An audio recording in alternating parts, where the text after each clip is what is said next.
Time for our class to begin. If you open your Bibles, please, to Ecclesiastes. We're in the 10th chapter. We're in lesson 9.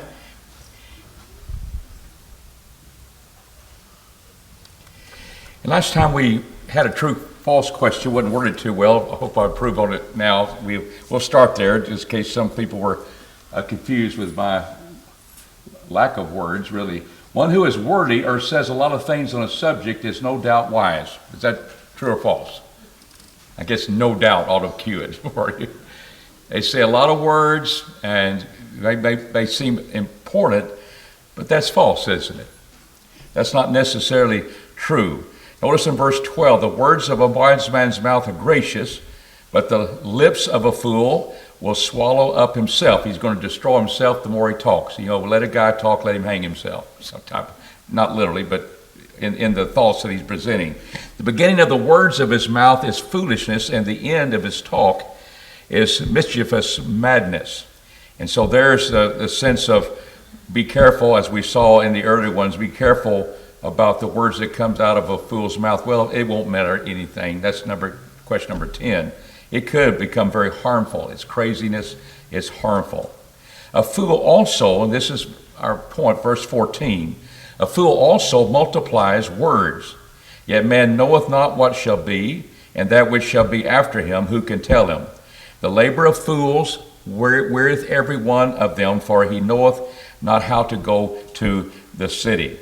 So when we look at verse 11, we realize in verses 14 and 15, a fool can multiply words that are there, and therefore it doesn't mean that he's very smart.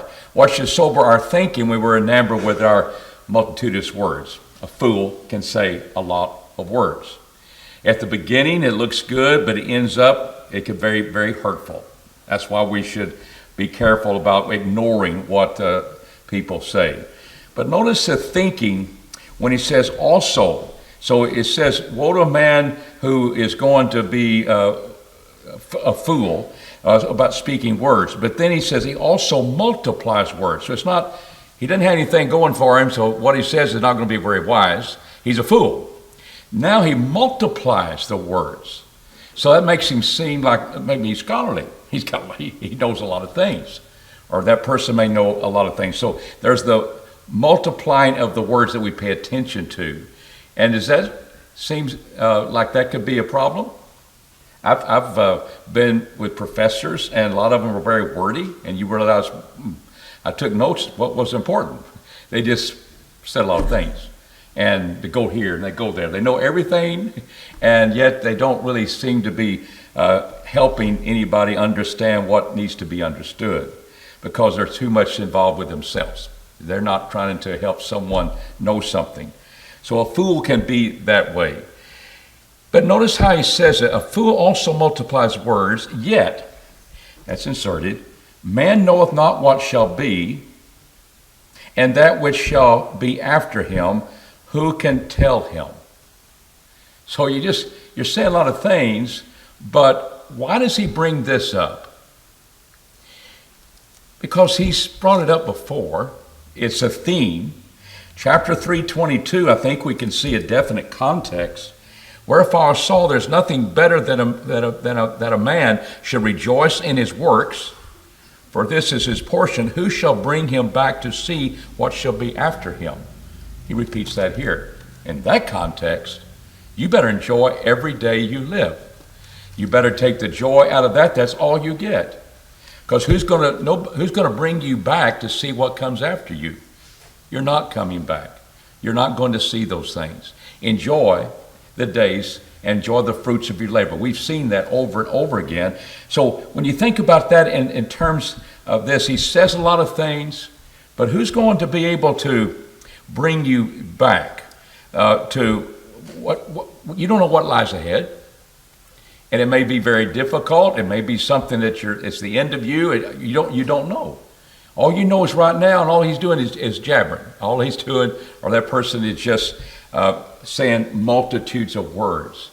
And he's also a fool. And every man needs to understand, I don't even know what's going to happen tomorrow. And what were you saying? That's important to me. Who's going to bring you back after him? That which shall be after him. Who can tell him? Who can tell him what's going to be after him? So that leads to verse 15. What is that guy doing? A fool. He's just laboring. Nothing productive happening. He can't tell you what's going to be on tomorrow, but he sure does know a lot of the past. He don't tell you how you ought to live right now. He can't tell you about tomorrow. Who's going to bring you back? Who's going to bring you back to know anything about that? Who knoweth? He can't. Nobody's going to do that. So the labor of fools, plural, wearieth every one of them, every fool. He takes a general statement that is just weariness and then applies it to every fool there is. Applies to every one of them. That indeed all it is labor. For what makes him a fool? Verse 15.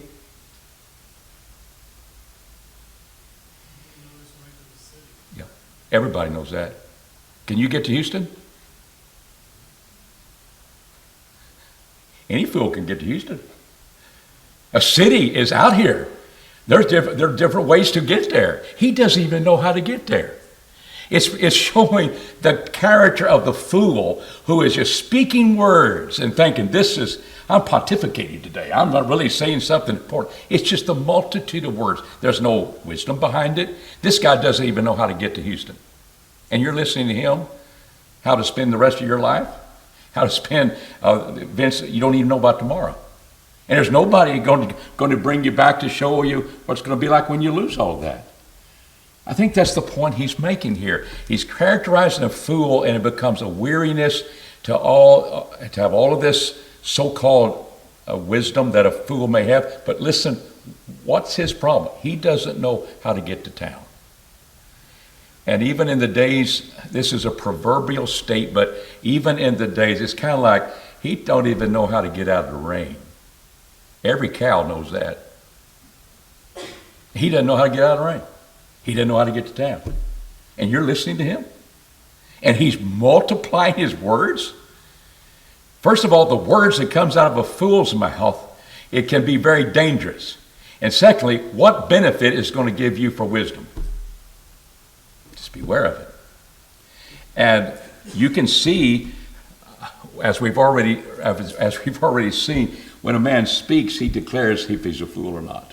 He speaks, and he will soon reveal himself that person is a fool and not worthy to be listening to. And we've already seen that set forth. So there's the words. Of course, a wise man, there's gracious words that come out of his lips. It's helpful. And a fool will swallow himself. It will destroy himself. It's mischievous, madness. And if you multiply the words, he's just saying that it's just a weariness for he knoweth not how to go to the city. And everybody would know how to get to town if they weren't a fool. And so I think that's the point that he's making there. That's what puts those things together and realize, why do I listen? Because he has so much to say on the subject. What does he say? That's important. Where's the wisdom that's coming from there? And of course, Ecclesiastes is trying us to realize that there's indeed God's wisdom that is there. You know, Isaiah 35 in verse 8 is a prophecy, I think a messianic prophecy of what we enjoy as God's people. It says, a highway shall be there, and a way shall be called the way of holiness. The unclean shall not pass over it. It's for the redeemed. It's for the people who's going to walk according to God's plan. The wayfaring men, yea, fools, shall not err therein. Now, a lot of people say, well, you get a fool in there and he'll never lose the way of salvation. It's the way of redeemed. And you can't lose it. Just get a fool in there. The word err there could be that he's not going to just happenstance to come into the way, the highway that's very prominent. It can be seen. But you're not going to err therein. It's not for fools. It's for the redeemed. And you do not just say, oh, I just fell into that one. You're going to have to determine to go that highway. And it's for the holy. Wait, If you're going to be unholy, you're not going to be there. It's not the way for you. And you don't just stumble into it in the sense that, well, it was just one of the ways and I just got lucky. No, it's determined for the redeemed, those who are going to walk with God, and a fool is not going to err therein. It's because we will find the way of wisdom and follow that in the days of Christ. So we've been redeemed, you and I have. We're following the way of righteousness. It's not the way of the fool. Who is our wisdom? It's Jesus Christ. And it's God's plan of salvation that we're basing our hope of salvation upon. And a fool doesn't see that. And yet we can hear them speak a lot, long words about why you need to accept the LGBTQ people, why you can be a gay Christian. I guess you could be a gay murderer. No, none of those is right. We're going to be holy. We're going to be following the teachings of God. There's not a hyphenated Christian. They're holy, they're saints, they're following the way of the Lord, and it's not the way of fools. It's not the way of fools. It's people who have submitted to the wisdom of God. Any comments or questions you might have on that idea, multitude of words, weariness to that person? Every one of them is going to have that problem. All in there is just laboring for nothing, because there's nothing good that's going to come from their mouth. Mm-hmm.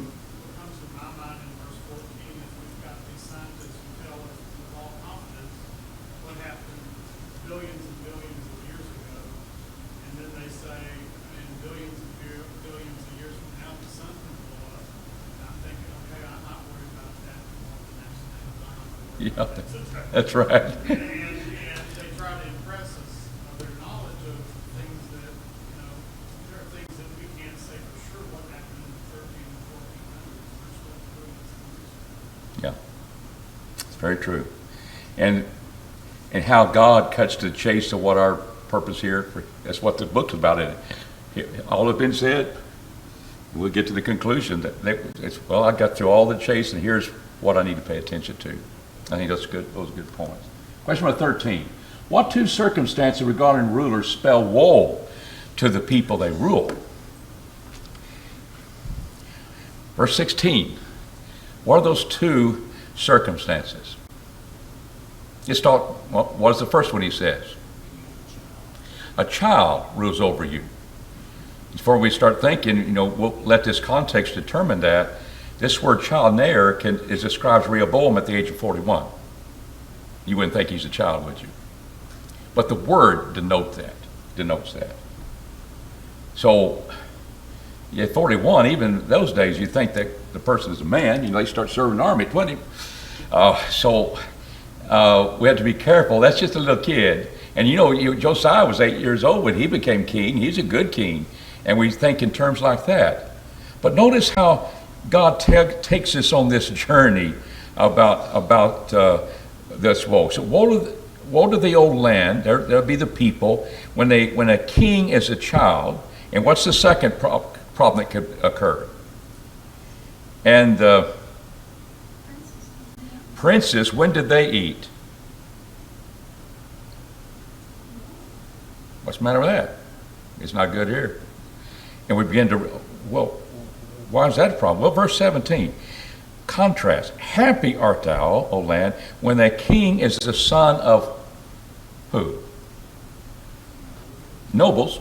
We're going to figure out nobility doesn't mean you're godly. But in this context, you've got a child and nobles.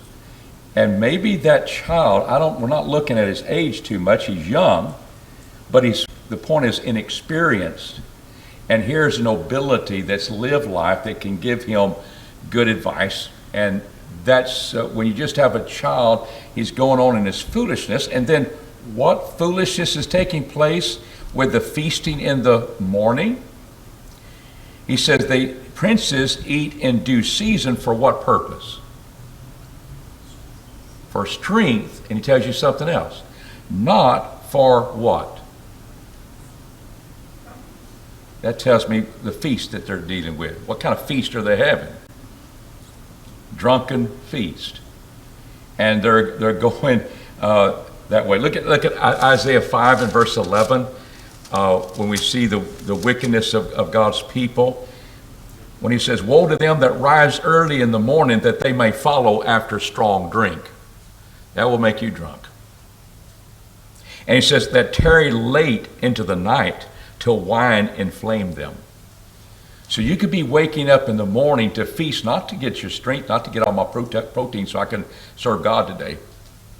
They're feasting, a drunken feast. That's how they're spending their daylight hours. Of course, Isaiah 5, they'll get inflamed at night. They'll stay long at the wine. So in some translations and footnotes have that the child is a servant, like a slave. And so sometimes it's bad when a slave becomes your ruler, because sometimes what happens? They have grudges, how they were treated.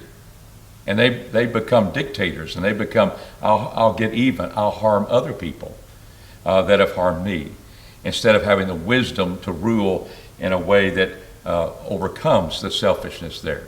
Children can be selfish.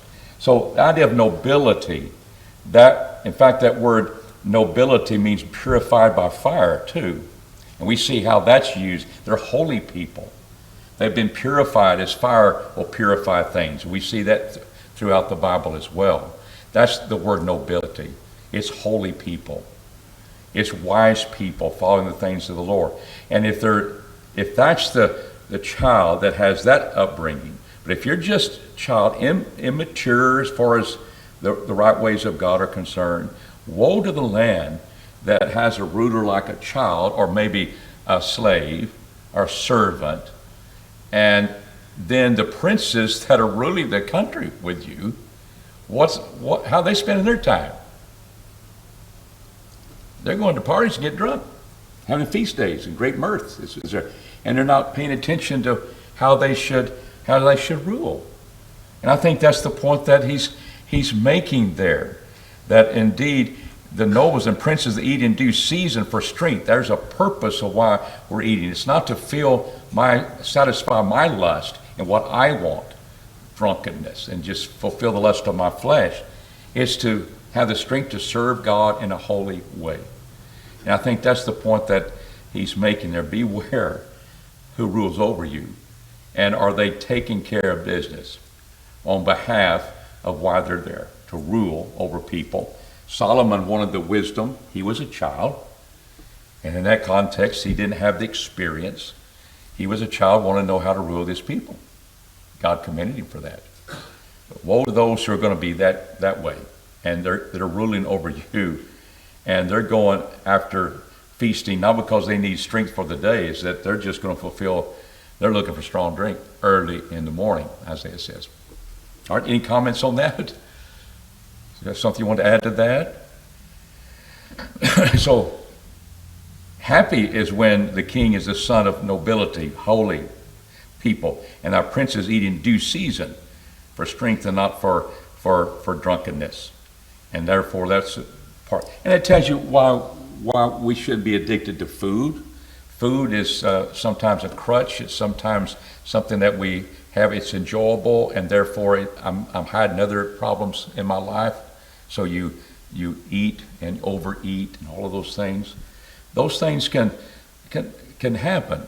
But eating in due season, when it's time to eat, and when you're hungry, and not eating when you're not hungry, and we realize that's kind of the way we're supposed to be. Anything can get control of us, and we have to overcome that, don't we? And do that in life. And that's the wise way to go. All right, question 14. I say why. Do you want to add why? You can pay the price. They're not looking after things as they should. They're only satisfying their own flesh, lust, and he's not experienced how to rule well. He's a child, lacking that experience of holiness that he should have. All right, question number 14.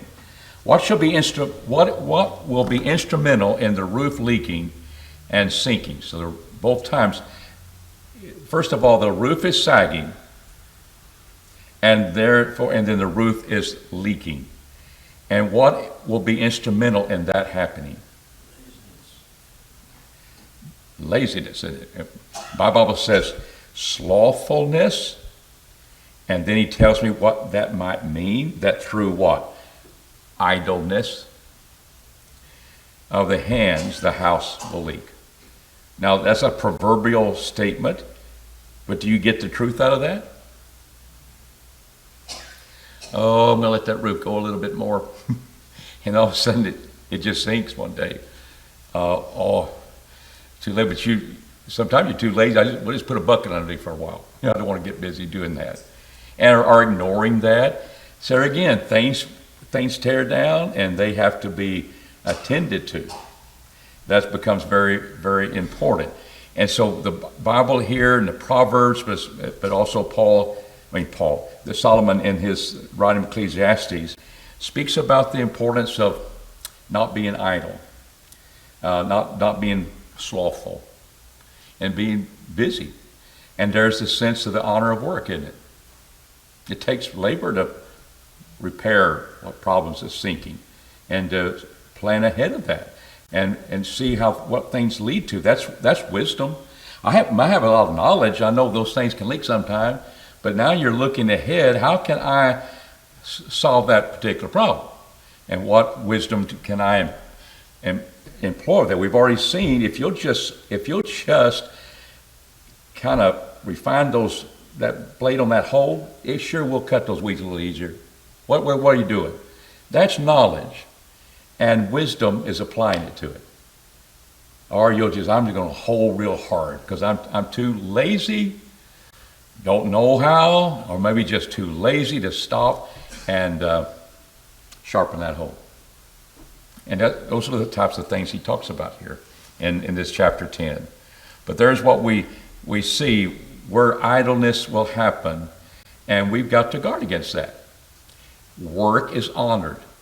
Enjoy the fruits of your labor.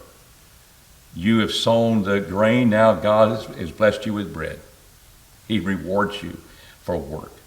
And what was the first man doing in the Garden of Eden? He was working, wasn't he? Tending it. There weren't any weeds yet, but he had a lot of work to do tending the garden. And those things, he's always honored that from the very beginning, and condemns if a man will not work. Paul says, neither let him what? You let him eat. And that's an honorable thing. Is work today honored in our culture? It's honored by some. But what is the tendency? I want to see just what little I can get by with.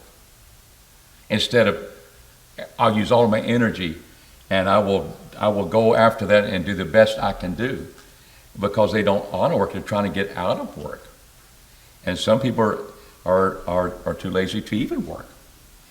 And we have government. Well, this is a safety net, but sometimes it allows people to make more money off the government than they can get working. So what do? They take the easy way out, and live life that. So we need to understand work has always been honorable, and laziness has always been condemned. And we talk a little bit more about that when we in this chapter 2. And it says, and feast is by slothfulness the roof is sinketh in, and through idleness of the hands the house leaketh. A feast is made for laughter, and wine maketh glad the life, and money answereth all things. So our question 15, how does verse 19 relate to rulers who bring woe? And I'm asking us to put take that connection with it, because it could fit. A feast is made for laughter. What are they doing early in the morning? They're not eating to gain their strength. They're feasting, satisfying their fleshly lusts. A feast is what it's made. It's made for laughter. And wine maketh glad the life. And that's not necessarily sinful. Proverbs speaks about the idea of wine maketh a glad heart. Along with oil, is to freshen your face. That's not condemned.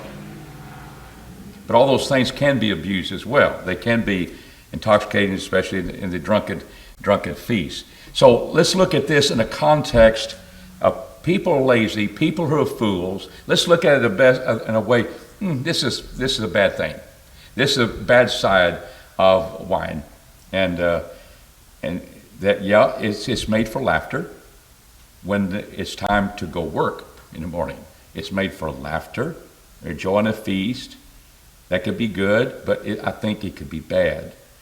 And wine maketh glad the life. So why shouldn't we be out here as leaders of the country enjoying ourselves? Because they don't see the need of what their job really is. They don't see they need to be applying the wisdom of leading and looking ahead and providing for the people they serve. But money answereth all things.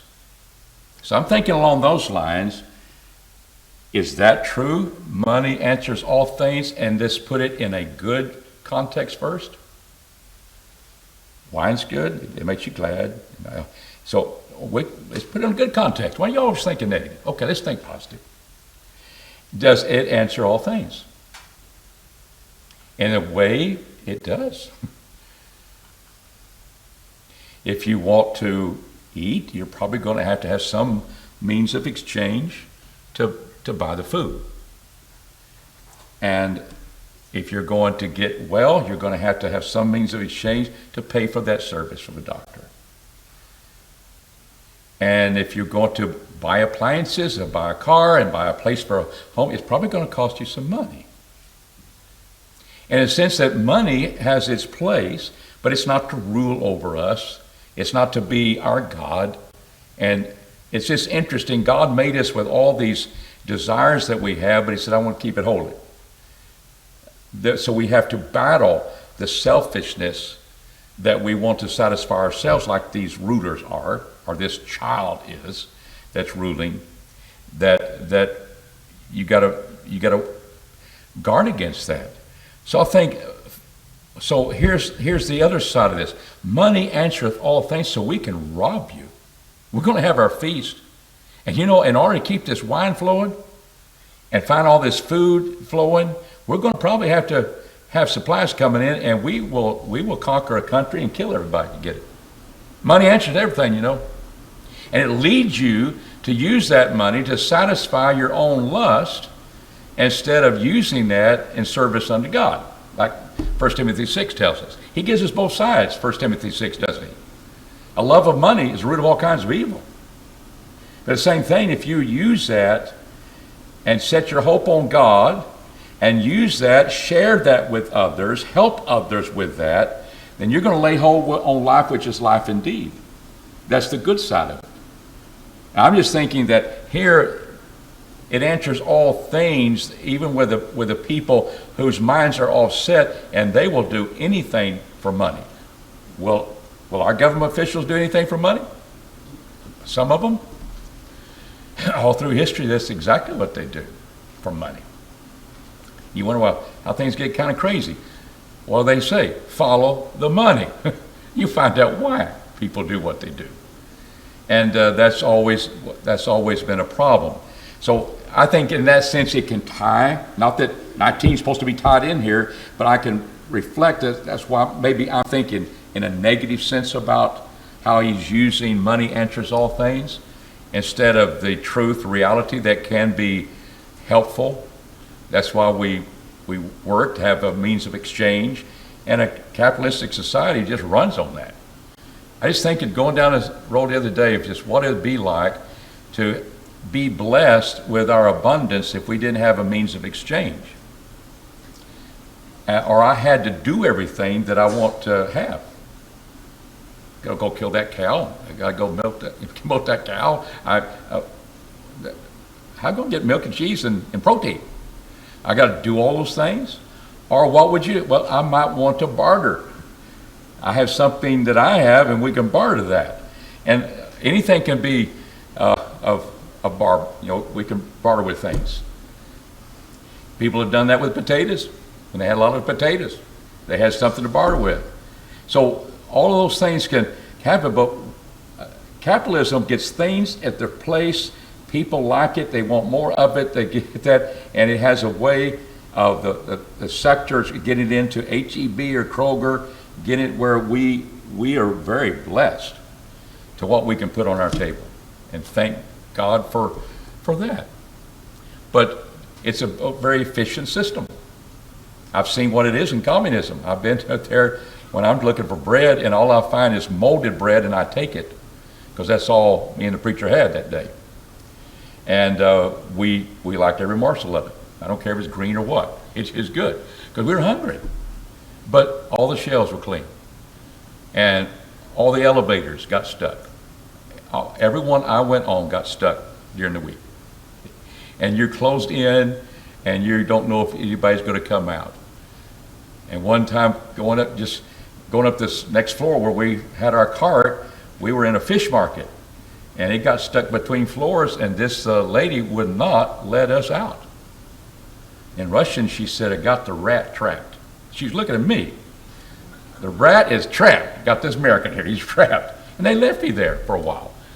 And so it's inefficient. I said, I don't want to be under communist rule. And what's sad is that those people are afraid to leave communism because, see, the government takes care of everything they have. They don't have to worry about things, but they sure don't have it efficient like we have it and what we're used to in our freedom.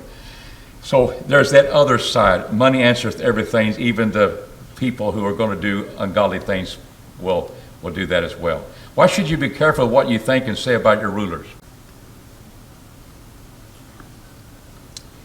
Revile not the king where? Don't even think about it. Don't revile the king in thy thought. And revile not the rich. See, money answers everything. They're using it to their own glory, and they're not taking care of you. That's why I'm thinking negative about the verse before it too. He said, the rich, revile not the rich in thy bedchamber, for what's going to happen? A bird of the heavens shall carry the voice, and that which hath wings shall tell the matter. And that can happen. Again, Russian-controlled country, their windows and their apartments are just humongous, and they have no air conditioning. They're kept open at night. And what do people of the government do? They can go out I heard people talking from the third or fifth floor. I heard people talking through the night, and they can just sit out there and they find out what you're talking about. And we said, well, the little birdie told me. Well, I know the birdie probably has two legs to here, but the wings hath wings. It shall tell the matter, and you'll hear it. You be careful when you're before these type of rulers. They're not good. They're foolish, but they have the power, and it's just showing the wisdom that should be there. I know our time is up. Let's just open this up, and we'll stop when we have to. And it says, cast thy bread upon the waters for why? Okay, we got some time. Cast thy bread upon the waters for what's going to happen? Thou shalt find it after many days.